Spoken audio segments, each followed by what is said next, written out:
Okay, well, good morning, everybody. We're going to go ahead and get started. We're right at 11 o'clock. So thanks so much for joining our webinar today. My name is Amy Jewett, and I am the Pennsylvania IMAP Invasives Program Coordinator at the Western Pennsylvania Conservancy and the Pennsylvania Natural Heritage Program. And I'm really excited that you all are here today. We're going to be talking about our invasive species scavenger hunt.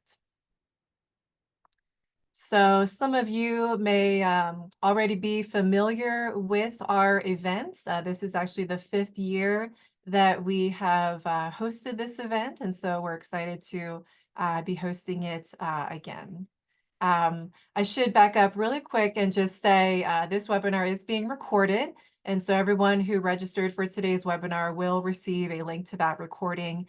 And we will have time at the end of today's presentation to go over any questions that folks may have. There is a Q&A feature in the webinar that you can use to type in any questions that you have throughout the training today. So please feel free to use that.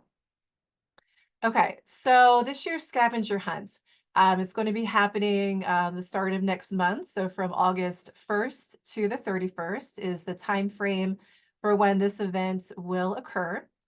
So if you'd like to participate, you should plan to get outdoors next month and search for each of the 5 species that are on this year's scavenger hunt checklist. And I'll be going over those in detail as we go through today's training. So if you are going to be participating, you should be searching for these species and reporting your findings, which includes both presence and not detected data, to IMAP Invasives via our mobile app or the IMAP Invasives online database. And I will be going through details of how to go about doing that as well. So the 5 species on this year's checklist that you are going to be looking for specifically include bamboo, any variety, because we do have several different species of bamboo. Swallow-worts, we do have a few species of swallow-worts as well, so more than one. Hammerhead flatworms, again, there's a variety of species of those. And then English ivy and black jetbead. So I want to say early on in the training today that anyone can participate in this event. You do not have to be a trained professional or an experienced naturalist in order to take part. And so the information that is in today's training in this story map that I am presenting on right now, it has all the information that you're going to need to learn more about these species if you're not already familiar with them and how to identify them. And everyone will also receive a link to this story map so that you can look at it at your leisure and as you have the time to. And so what you'll need to do is review information in the species checklist portion of this story map, which just for your reference up here, these are all the major categories in today's training, and you can click on any one of these and be taken right to that part of the story map. And so all you would need to do is click on where it says species checklist to navigate down to that portion of the training. And so, as I mentioned, we'll get there shortly. So check out that species checklist portion of the story map, then get outside, search for those species once you become a little bit more familiar with how to identify them, and submit your findings to IMAP Invasives. Keep in mind that you can conduct your searches anywhere in Pennsylvania, and you're encouraged to search in multiple locations. So if you would go, for example, to a local park and search for the 5 species there and report your findings, then you could also go perhaps to a nearby forested area or a game land or something like that and report your findings for the species there as well. And in some cases, species like the hammerhead flatworms and others may actually be present in your own yard or garden. And so you might not have to go very far to conduct your surveys. And so keep in mind that, it's good to, travel to different locations and make sure you're searching in some of these multiple different types of areas. So if you're unsure of a species identification when you're conducting your surveys, just take your best guess and report your findings to IMAP Invasives All the submissions that we get from participants from this event will be expert vetted at the conclusion of the event. And so it's okay if you make a mistake. It will be reviewed at the end of the event, and everything will be remedied to be the correct species ID in the database at the end of this event. So you can think of the scavenger hunt as an opportunity to learn more about these species and hone your identification skills when it comes to learning how to identify these particular invaders. So the data that you are going to be contributing is going to be going into IMAP invasives, which is going to really help to increase the amount of data that we have for these invasive species. And that's going to be really beneficial for several reasons.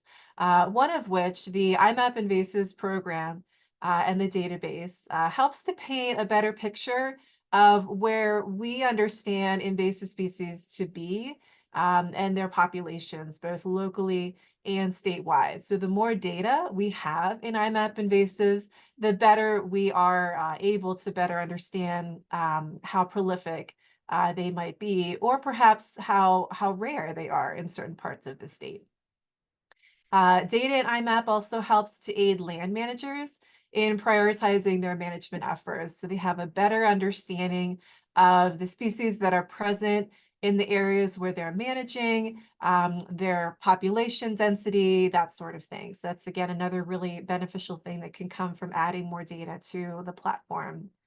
And then any data for particular species that might be new to the state or to a particular region can help inform those natural resource professionals of their presence and perhaps may indicate that immediate management might need to happen.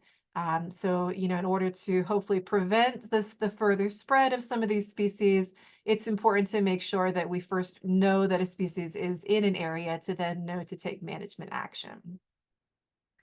And then, of course, as you participate in this event, I think organically you're going to also be developing your ability to better recognize the proliferation of invasive species that we unfortunately have in Pennsylvania, and also be encouraged to look for new emerging species, perhaps ones that aren't as often seen, but are ones that we still need to have on our radar.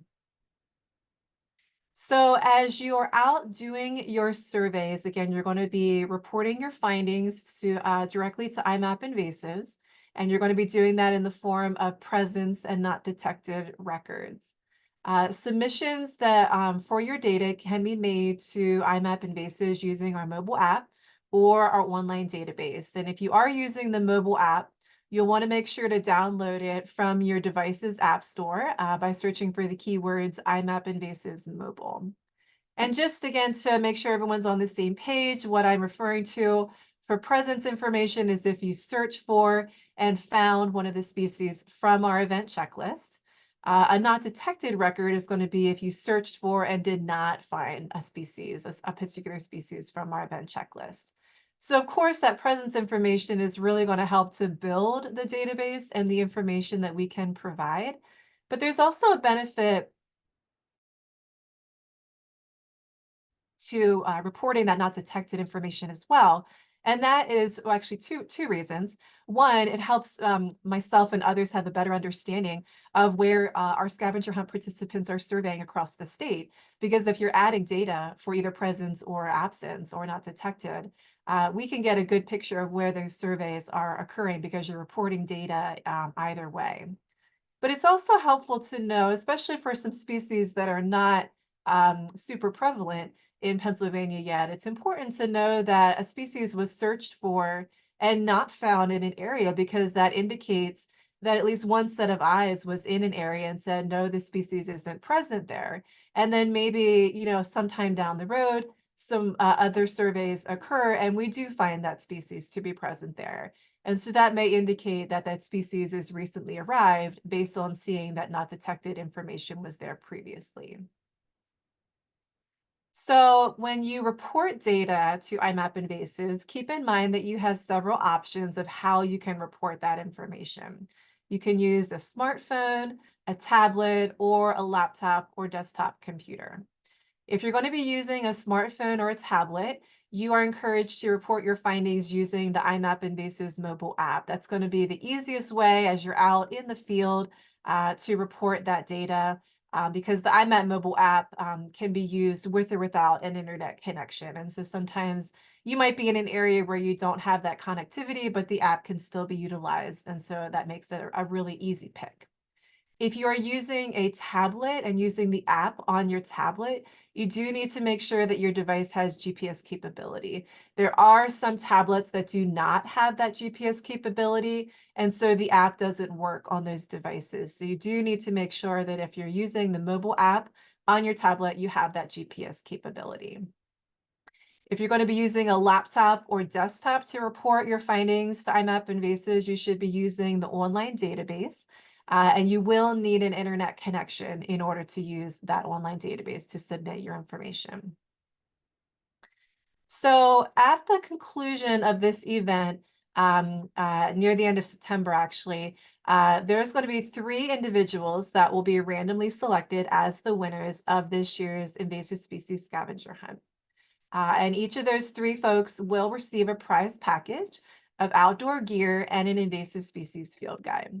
So to qualify as a prize winner, you will need to submit at least 1 presence or a not detected record to IMAP Invasives for each of the 5 species on this year's event checklist. And then your data, of course, is going to be based on your own individual survey findings. So whether or not you found a species, that's going to be how you know what data to report to IMAP Invasives. And then each of your records, either presence or not detected, will need to be tagged to the Invasive Species Scavenger Hunt 2024 project in IMAP Invasives. And I will show you how to do that a little bit later here in our training. Keep in mind, you can still qualify as a prize winner even if you do not observe any of the species on the event checklist. And so that would essentially mean you've gone out, you've searched for them, and you just didn't find them in the areas where you searched, and that's fine. You might be in an area where they're just not present, and that's actually a good thing, right?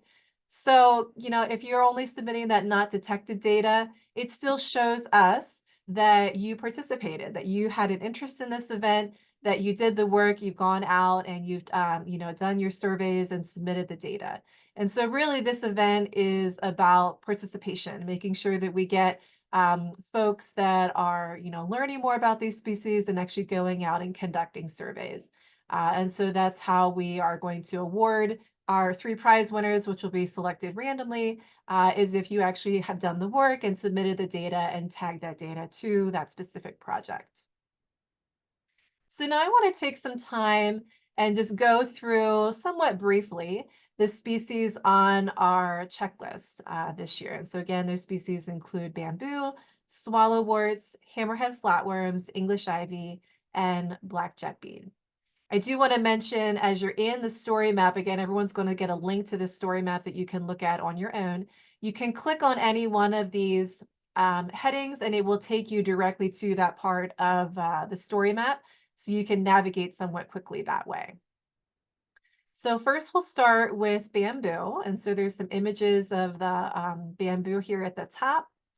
And we can see there's a list of species that we have present in Pennsylvania that we know of, including arrow bamboo, golden bamboo, Japanese, or also known as giant timber bamboo, and yellow groove bamboo. And so here's some images of each of those species, so you have a better understanding of what they look like. Some species to be aware of that are not in Pennsylvania, as far as we know, include black bamboo, nude sheath bamboo, and sweet shoot bamboo. Worldwide, there are more than 1,400 species of bamboo within 115 genera. So there is a lot. There is a lot out there. These are just some species that you can at least have on your radar. And again, these are the species that we know to be present in Pennsylvania right now. So I'm not going to go through word for word everything for each of these species, but I do want to touch on a few things here and there so you guys can get a better understanding of some of these species during our training today. So bamboo were brought into Were introduced because of their ornamental value and also the ability to provide a visual screen. They can be classified as either clumping or running. And the running species have these long rhizomes that can spread somewhat aggressively. There are a few species of bamboo that are native to the southeast region of the United States. None of those are actually native to the Pennsylvania area, however, but they include switch cane, river cane, and hill cane. So bamboo is termed an invasive species because it really takes over in the areas where it is planted or is allowed to spread to. So it really creates these colonies that eliminates a lot of the understory plants that might already have been there. And then because it's able to do that, it doesn't leave a lot of space afterwards for habitat for wildlife. And it really affects the biodiversity in an area negatively. And so once it's established, it is really quite difficult to remove. So there is some links here that you can click on to learn more about how to identify bamboo and some of the additional information about the harm that it causes. So again, use this story map as your reference guide to kind of click through some of these resources that are available in here. And then during the month of August, you'll want to look for these distinguishing characteristics of bamboo. So when you're out conducting your searches, this is what you want to be looking for. So look for that green foliage that should be present on the bamboo. And then the cane should be either green or golden in color. It will depend on the species. The cane should not be brown yet in August unless they are water stressed. Here's some additional links for some videos and news media about bamboo. So again, you can click through those at your convenience. Some lookalike species for bamboo can include giant reed, which is this image right here, and knotweed species. And one of the reasons why the knotweed can be confused with bamboo is the shoots of the knotweed can look very similar to the canes of bamboo. But one of the big differences is the bamboo is going to be more woody and versus the knotweed, which is more of a herbaceous species. And so the bamboo, generally you'll find it growing in a full sun type area, but it can also grow in sparsely wooded forest as well. And it's going to prefer to grow in moist, deep, loamy soils where the bamboo can just really kind of spread very easily. The bamboo, at least the golden, yellow groove, and giant timber bamboo species are native to Asia. And as we know, they are present in much of the United States and here in Pennsylvania. So these species of bamboo that we've talked about here are considered emerging invaders, meaning that they have been detected in parts of Pennsylvania, but they are not yet established statewide. And so this map shows the data that we currently have available in IMAP Invasives. This is by no means a full comprehensive source of bamboo occurrences in Pennsylvania. It is what we currently have available based on data that's been submitted to our platform from natural resource professionals, community scientists, and others. And so again, one of the things that we want to be able to do as part of the scavenger hunt is to encourage our participants to go out and search for these species and document their occurrences so we can help to fill in this map and really show where we are finding bamboo in different parts of Pennsylvania. And so you'll notice there's different colored dots here on this map because we have different types of bamboo that we track in IMAP invasives. And so there's orange dots on this map. There's one here and up here in the Erie area. That's representing golden bamboo. The green dots over here in the Pittsburgh area is representing Japanese timber bamboo. And then there's several red dots on the map, and that's representing bamboo species that we have not identified down to the species, just to the genus. And so if you're unsure of a species ID for bamboo when you're out conducting your surveys, you can feel free to just list it as bamboo species unknown. That is an option in our track species list. And I just want to show you, you can expand this map. And so you can see the legend here. and then you can zoom in and get a better look at where some of these locations are where the bamboo has been found. Okay. Next, we're going to move on to our swallow-worts. So currently in Pennsylvania, we have black swallow-wort and pale, or also referred to as European swallow-wort. Another species to be aware of that we do not have in Pennsylvania, as far as we know, is white swallow-wort. And so you can see the images of those species here together, the black, the pale, and the white. The swallow-worts were introduced likely for ornamental purposes, and then naturalized in different areas, including New York State in the early 1800s and 1900s. And so they're a problem because they're extremely toxic to livestock and also to monarch butterfly larvae, which can sometimes lay their eggs on this plant. They can also crowd out our native species and have negative impacts on our wildlife. Here's some identification tips and more information about the harm that swallow-wort species cause. So again, you can click on any of these links at your leisure. When you're surveying for these species during the month of August, you'll want to look for these distinguishing characteristics of black and pale swallow-worts. So they will have these green seed pods that are present. They'll have green foliage, and they will not have any flowers this time of year because the flowering usually occurs from May to June. Here's some links to some videos and some news media so you can learn more about the species that way. Some lookalike species to just be aware of include honeyvine, Japanese honeysuckle, and milkweed species. And we included the milkweed species in here as a lookalike because they can have similar seed pods to that of the swallow-worts. So the swallow-worts are going to prefer to be in limestone-based soils, areas that are drought tolerant, and they will thrive in a wide range of soil, moisture, and light conditions, but they don't like the wet feed, so they're going to avoid being in areas with extremely wet soils. They can grow under densely wooded canopies, and they may have inadequate resources to produce flowers or seeds.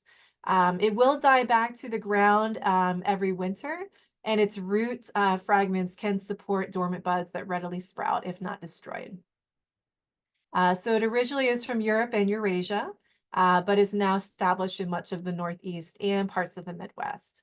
And just for reference, another common name for the invasive swallow-worts is dog strangling vine. So you may have heard of that before. This is another, these are another emerging invader similar to the bamboo. It's not, neither of these species are widespread in Pennsylvania, but we do know that they are present. They are also both considered Class B noxious weeds in Pennsylvania. You can view a full listing of all of our noxious weeds in Pennsylvania here within our story map. And so here's a look at the data that we have in IMAP invasives for these species. And so we do have, let's see here, the black swallow-wort is represented as the red dots on the map.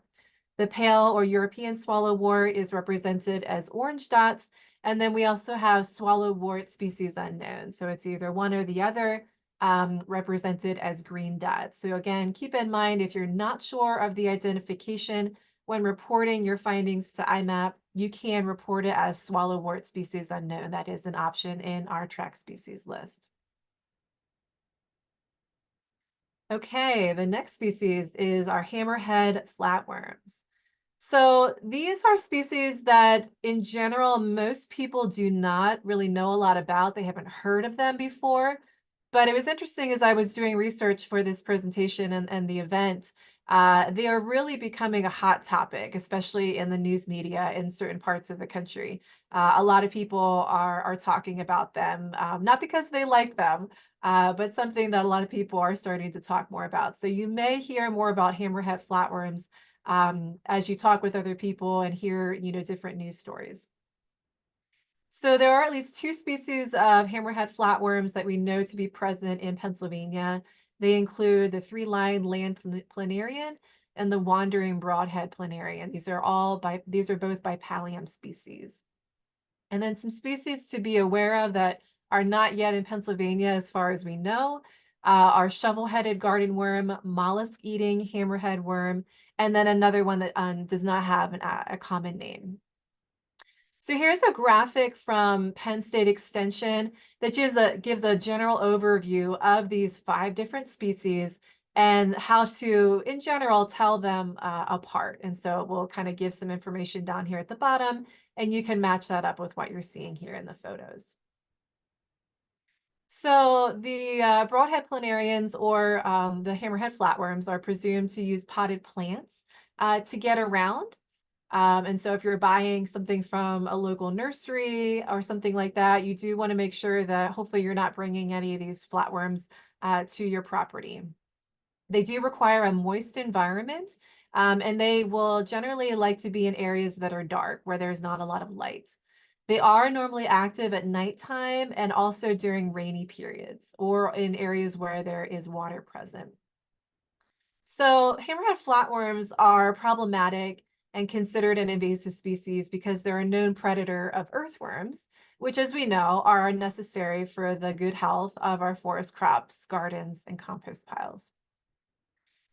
These flatworms can secrete chemicals through their skin to make themselves noxious to predators and also aid in the digestion of the earthworms that they consume. So these chemicals that they secrete can cause skin irritation to humans if we would hold a flatworm without wearing gloves. And if domestic mammals like a cat or a dog would eat the flatworm, that might also cause some problems. And so another reason why they're problematic is they can carry parasitic nematodes inside of them. And so all of these reasons are why if you do find a hammerhead flatworm, you want to make sure that you're wearing gloves if you're handling it and you are disposing of it properly, which as I was doing my research on this species, I was finding that if you do find a flatworm and you want to dispose of it, first and foremost, do not cut it up into different pieces because it can actually regenerate. So if you chop a flatworm into 2 pieces, you will make 2 flatworms. So don't chop it up. Instead, get a baggie with salt in it and put the flatworm in the bag with the salt and put it in your freezer overnight. And that's how you can properly dispose of them. So here's some tips and more information about how to identify these species and some other information on the harm that they cause. Also some videos and news media. Again, I was finding a lot of different video clips out there. This is just a sampling of some of the things that I found. So as far as lookalike species, as far as we know, there are not any Pennsylvania native species that look similar to hammerhead flatworms. So if you find one of these, you probably will know it right away, again, just based on that similarity to what it looks like in comparison to a hammerhead shark. It has a very similar head appearance. So there shouldn't be anything else that looks quite like that. These flatworms do prefer to be in hot, humid environments, so they do well in greenhouses. They can be hitchhikers in landscaping, so you do need to be mindful of that. They can be transported in mulch and nursery products.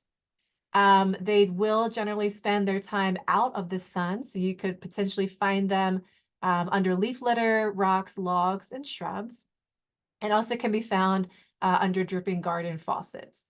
And then again, they do like those rainy events. So after heavy rains, they can be seen on soil, driveways, patios, and sidewalks. So hammerhead flatworms are considered emerging invaders in Pennsylvania. We do have some occurrences of them, but we do not believe them to be established statewide yet, as far as we know. But as I mentioned before, I do believe this is a species that we don't have as many detections for simply because it's not well known. And so I think, again, this scavenger hunt is a way to raise more public awareness for this species and hopefully encourage more people to be looking for them. And then maybe we'll get more presence data in IMAP as we help to educate more people about them. So this is the map that we have right now for the distribution of flatworms, hammerhead flatworms in Pennsylvania that's coming from IMAP invasives. Okay, our next species is English ivy. This is one that I'm sure many people are already familiar with. And so English ivy was probably first introduced by early European settlers for its ornamental value. And it continues to be a very popular ground cover because it is fast growing, it's evergreen, and pest free and cold hardy. But we know that this is an invasive species. It's both a climbing vine and a ground cover, and we know that it has negative impacts on various structural levels of ecosystems. And so as it climbs trees in search of that light, so it's trying to get up into the canopy of the tree, it will kill the branches by covering leaves and preventing the tree to photosynthesize. It also adds a lot of weight to a tree. I'm not sure if you've ever seen but some trees can just absolutely be covered in English ivy. And so it really adds a lot of weight to it, which then makes trees more susceptible to blowing over during big storm events. And then if you find it on the ground, likely you will notice it forming a very dense monoculture. So you probably won't find many other things growing amongst it. And so ultimately that's going to exclude the growing of native plants in the areas where English ivy is really present. English ivy is also a reservoir for bacterial leaf scorch, which is a threat to our native trees. So here's some links to more identification tips and harm caused for this species. During the month of August, you're going to be looking for these characteristics of English ivy. You're going to look for its green foliage, plants that do not have flowers because the flowers usually occur later in the year from September to November. And then plants without berries. Generally, you won't see berries this time of year, but if you do, they usually are only going to be seen on ivy that is climbing up into a tree. You generally don't see ivy with berries on it if it is just a ground cover. It's generally ivy that's climbing. So here's some links to videos and some news media about this species. Also, here's some lookalikes. There's actually several to keep in mind. So there's Irish ivy, Persian ivy, Boston ivy, Virginia creeper, winter creeper, and poison ivy. So these are all vines. Generally, you can find them on trees. And so from a distance, you might not be able to tell the difference from English ivy and some of these others unless you get up close. So keep in mind, you do want to make sure you're getting up close and making sure that you can tell, the English ivy apart from some of these lookalikes. So English ivy does prefer to be in woodland areas, the edges of forests and fields, but it really doesn't grow well in extremely wet locations. It can tolerate a wide range of soil pHs, but generally prefers to be in slightly acidic soils. And it is often associated with habitat disturbances and old home sites. And again, the old home sites is coming from where people probably had planted it on purpose in the past.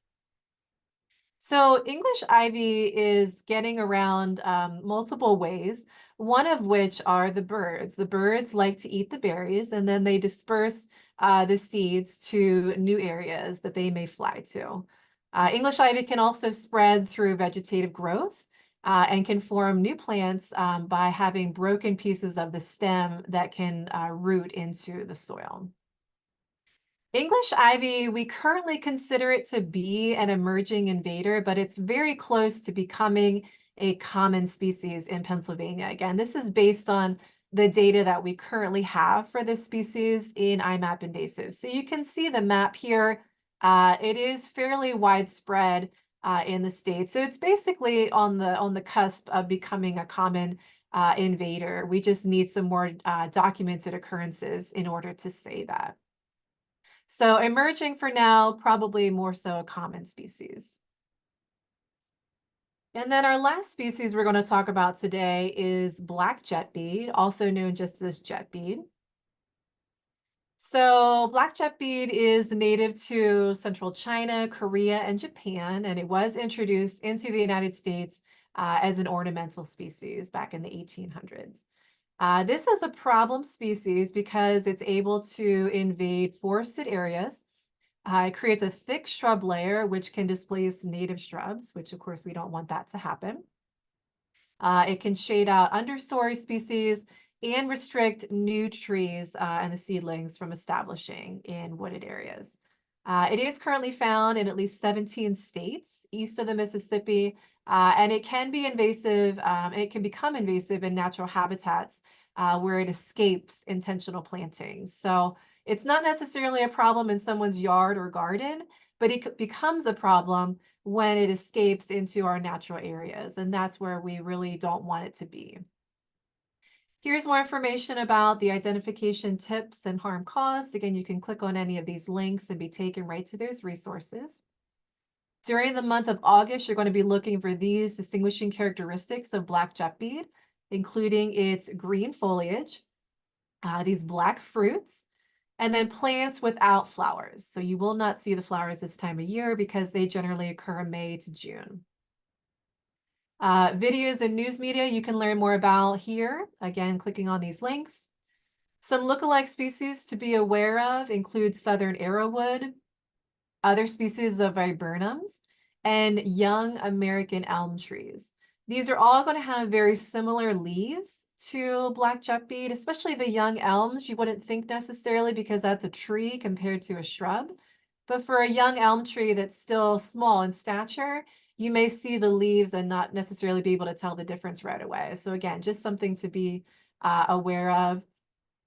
This is just an example of one of the other species of viburnums that it may look like. There are many other species of viburnums out there too, some of which are actually invasive that may look similar to the jetbead as well.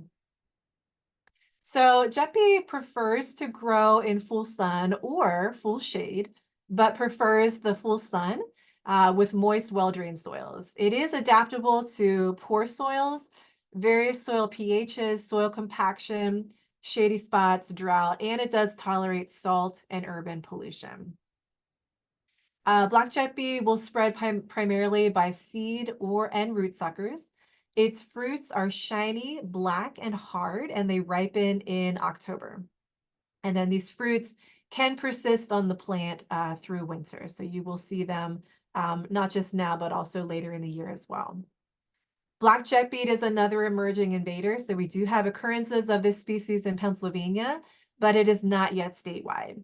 So according to the data that we have so far, we can see that this species has primarily been found in the southern part of Pennsylvania, but we do have some occurrences up in the Erie region as well.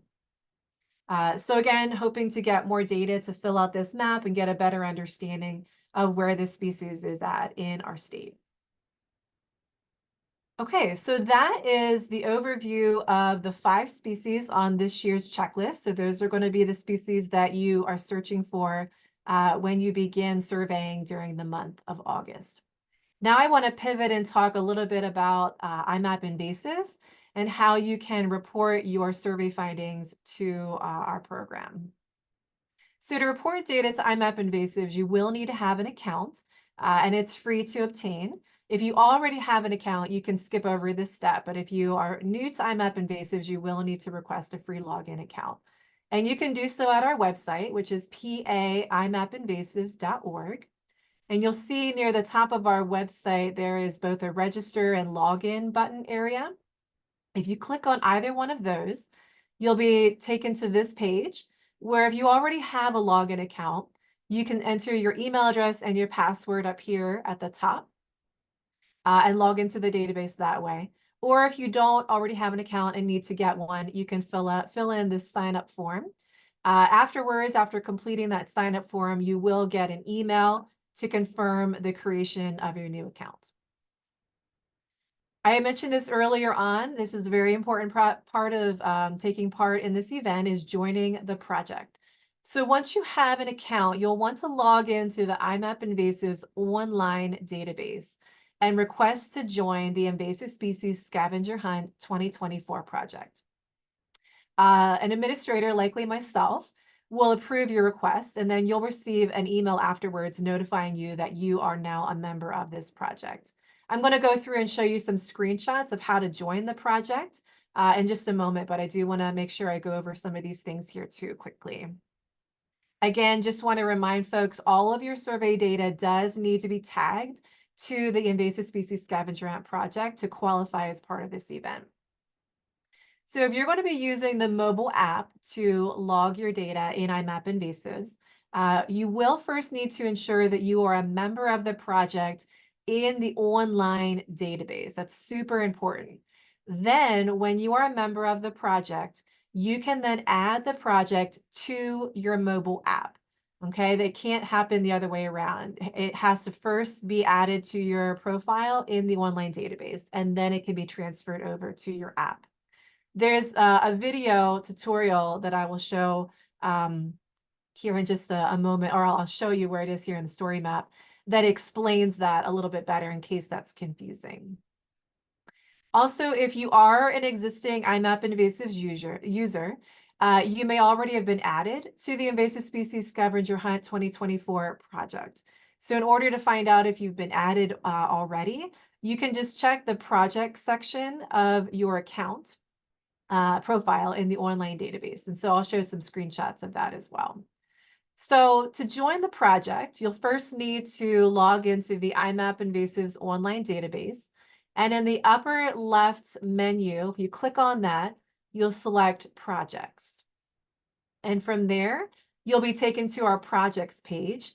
There's a search box that you can type in the name of the project. So Invasive Species Scavenger Hunt 2024. And then that project should pop up there on that page. And if you click on it, you'll then be taken to that specific project's profile page. There on that page is a link that says request to join project. If you click on that, that will submit your request to be part of the project.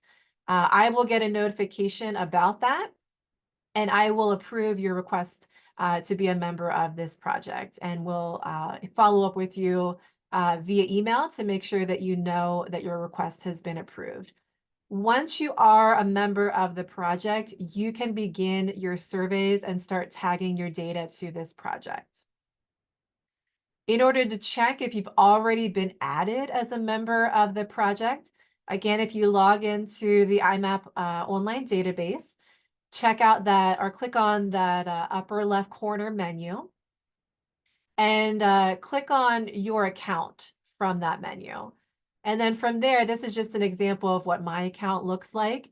In your profile, there is a section specific to projects. Check to see if that Invasive Species Scavenger Hunt 2024 project is listed there.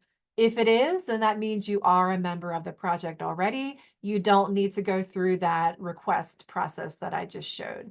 But if it's not listed in your project section, then you will need to go through and just make sure you're requesting to be part of the project. So here's more information on how to actually report your findings to IMAP Invasives. Again, if you're already familiar with IMAP and reporting data already, this is just refresher information for you. But if you're someone who's new to IMAP Invasives, you will want to check out the following video tutorials that are here within this story map. Again, just a reminder, make sure that you are tagging your data to the Invasive Species Scavenger Hunt, whether you're using the mobile app or the online database, either way. So these videos that I will show you here in the story map, they're not specific to the scavenger hunt, but they in general just show you step-by-step instructions of how to report the presence and not detected findings to IMAP invasives. And because we're short on time today, we only have an hour for our webinar. I don't have time to go through and show the videos, but again, after today's training, please check out the story map and the resources that are in here and watch those videos as you have the time. Just a few reminders before I show the videos. Excuse me.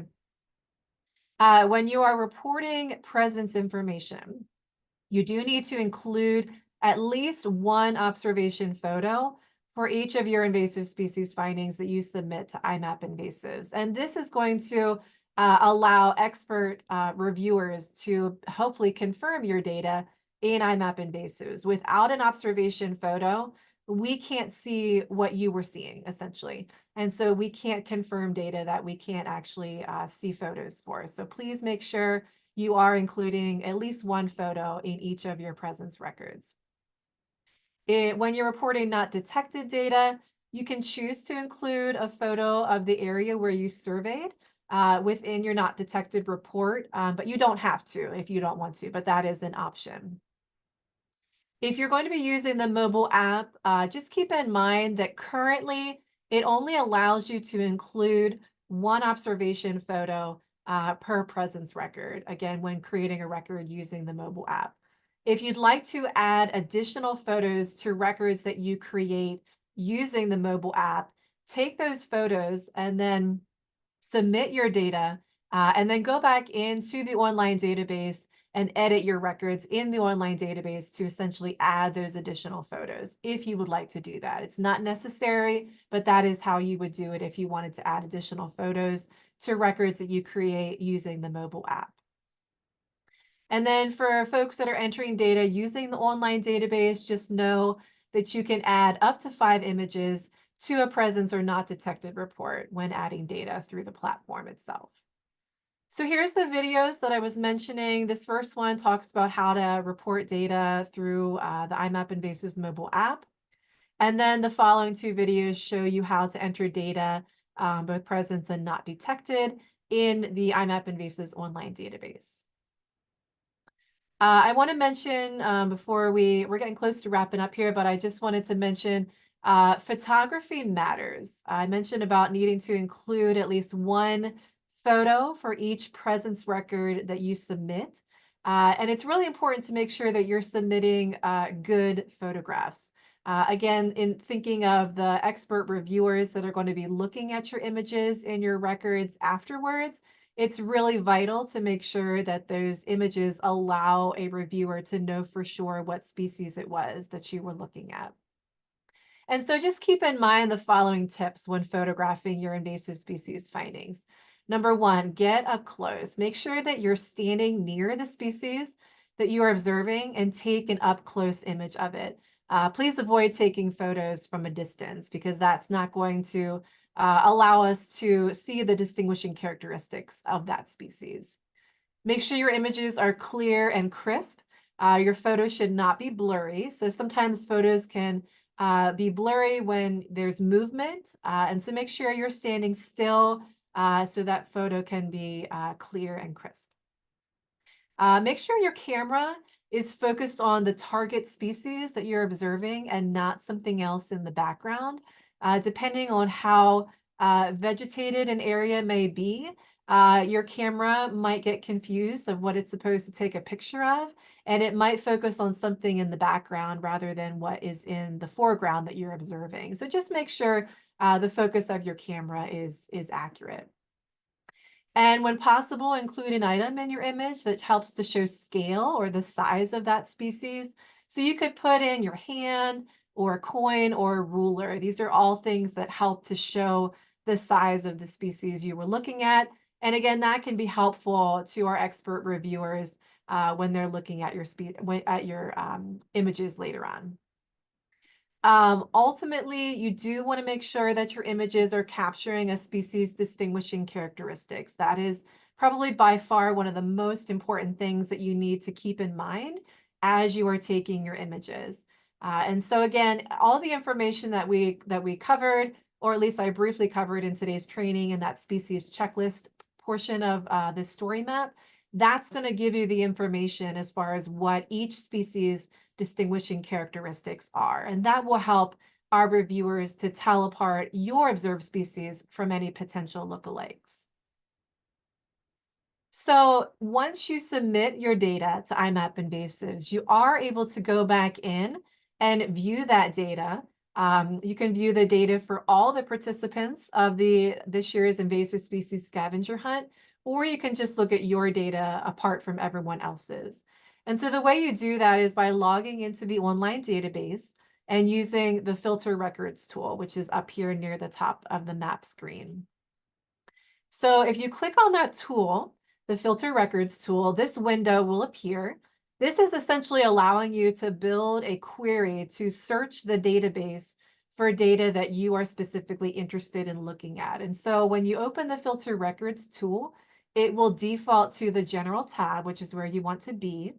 If you want to see all the data that's been submitted as the event is going throughout the month of August, you can go to the project section and type in Invasive Species Scavenger Hunt 2024. You can apply that filter, and then it's going to ask you to turn on the applicable data layers. And so make sure you're turning on all the present, confirmed, unconfirmed, and not detected layers. That will be everything that could encompass data that's coming in for this event.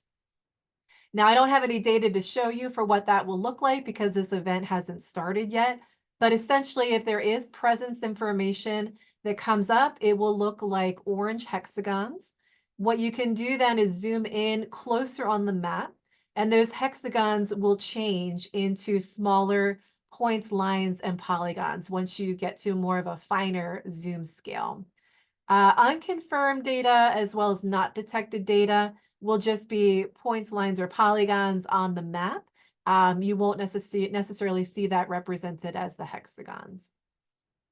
If you want to view only your findings, you can again log into the online database, use that filter records tool, and then there's a section that says filter on your records. If you turn that toggle on so it's activated, that will search just on your data that you have submitted. If you want to further refine that data to be just the data that you've tagged as part of this project, you can include that as part of your query as well. And then again, just similar to before, you can click that apply filter, turn on the applicable map layers, and then zoom in on the map to see that information. So that's everything I have. I do want to leave you with my contact information. So if you have any questions about how to participate in this event or questions about IMAP invasives, please feel free to reach out to me. An email is preferred, but I do have an office phone number that I can be reached at as well. So I just want to say have fun and enjoy conducting your surveys as part of this year's Invasive Species Scavenger Hunt. Use this event as a way to broaden your knowledge of these species and perhaps other species as well. It's kind of amazing how when you start seeing new things for the first time that maybe you weren't aware of before, your eyes get open to even more things that maybe you weren't aware of as well. So now I want to take some time and just answer some questions that have come through in our Q&A. And so if anyone else has any other questions to ask, please feel free to type in your questions at this time, and we will go through those one by one. So the first question, should our findings be limited to public spaces, or can we document findings on private land? Great question. So certainly, public spaces is the easiest way to go. If you do want to record data on private property, you do want to first make sure you're getting permission from that landowner to make sure that you are able to not only survey in that area, but also to report data to the database. And so again, just asking that permission ahead of time is going to be important to do. If it's your own private property, then of course, you don't need to ask permission. But if you're surveying on someone else's property, you do want to make sure you're taking time to ask permission. Someone asked a question if bamboo is deliberately reported as part of a private landscape, should it be reported? Great question. So primarily what we're doing with this event is recording species that are being found in natural areas. So our parks and forests. Of course, we know people plant bamboo, on private properties.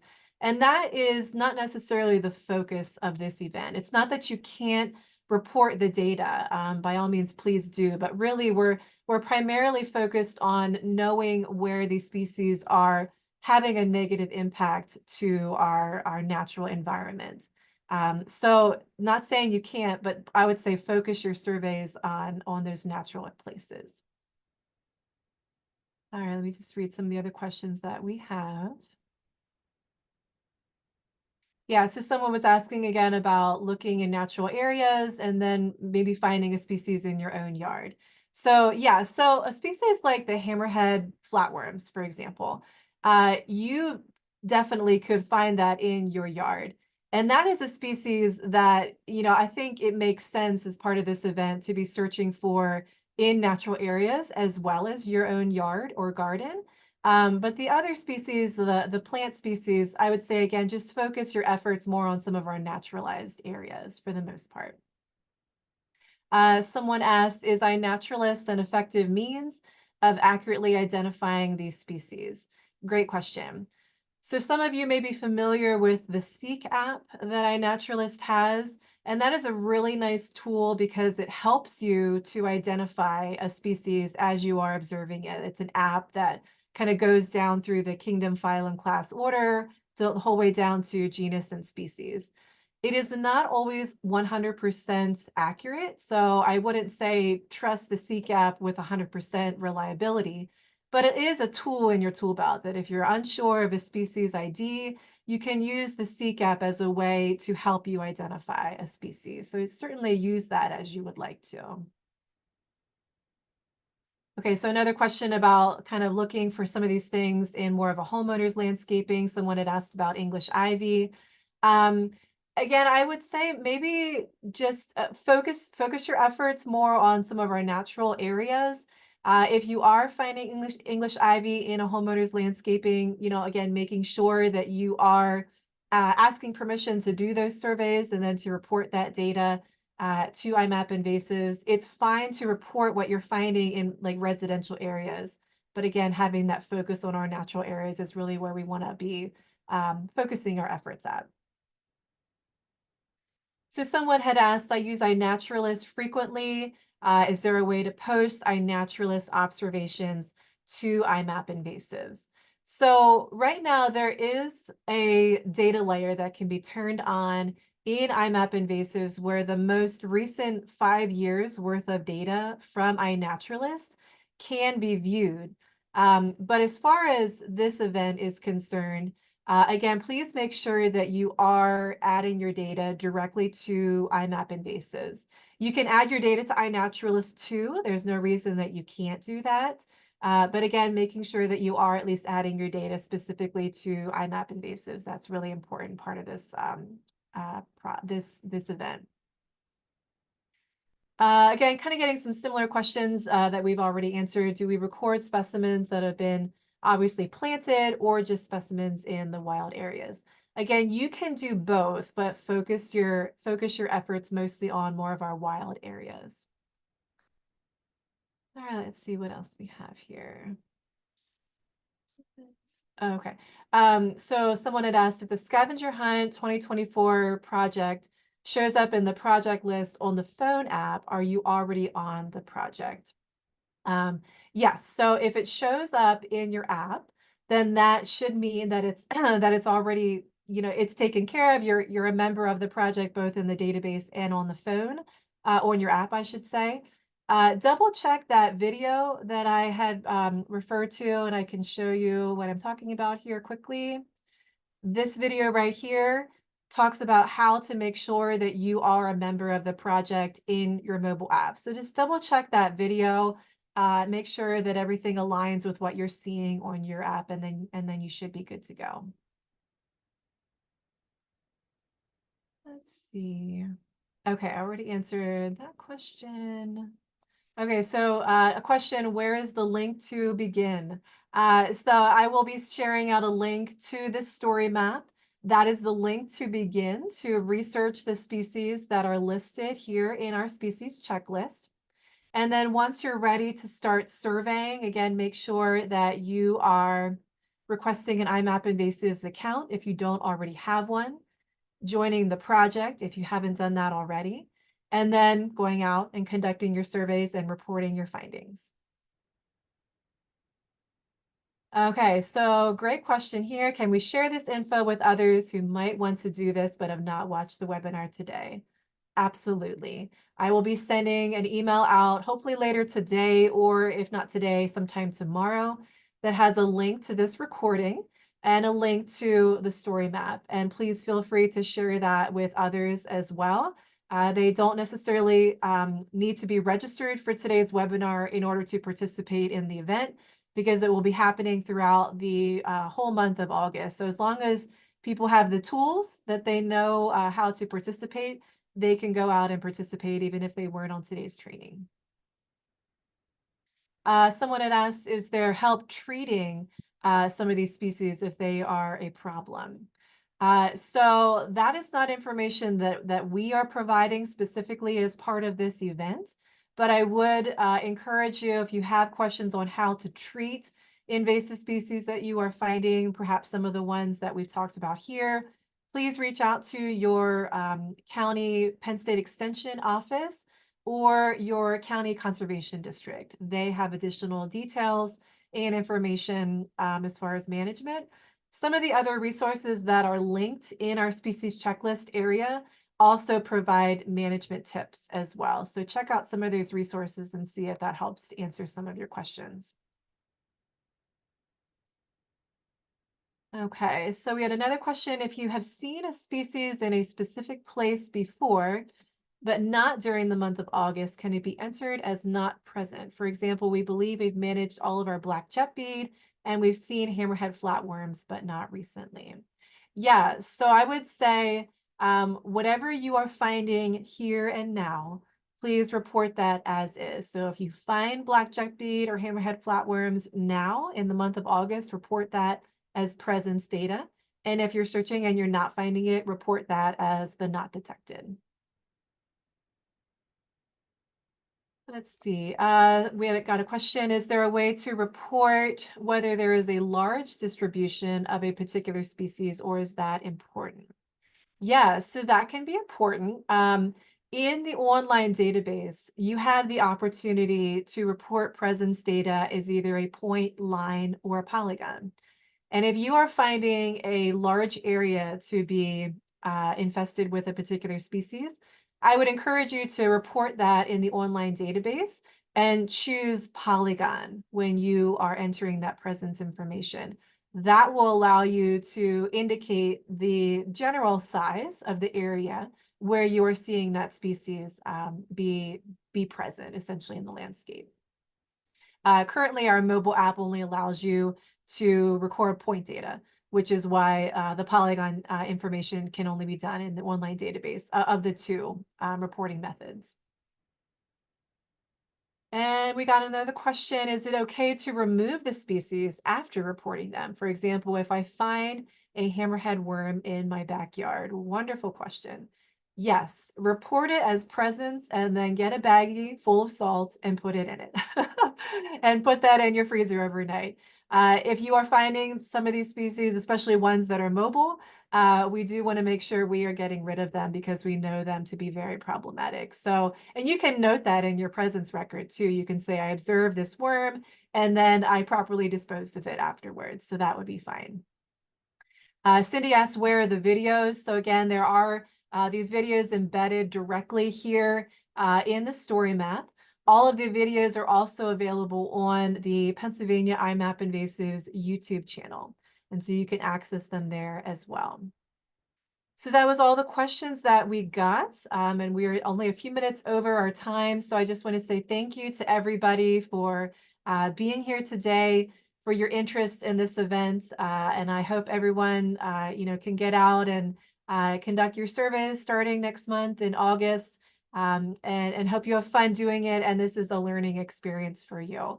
So again, if anyone has any questions as you kind of go through and start this event, please feel free to reach out to me and I will be happy to help you where I can. So with that, I'm going to close out today's webinar and I look forward to seeing the data that starts coming in from this event. So thanks everybody and take care.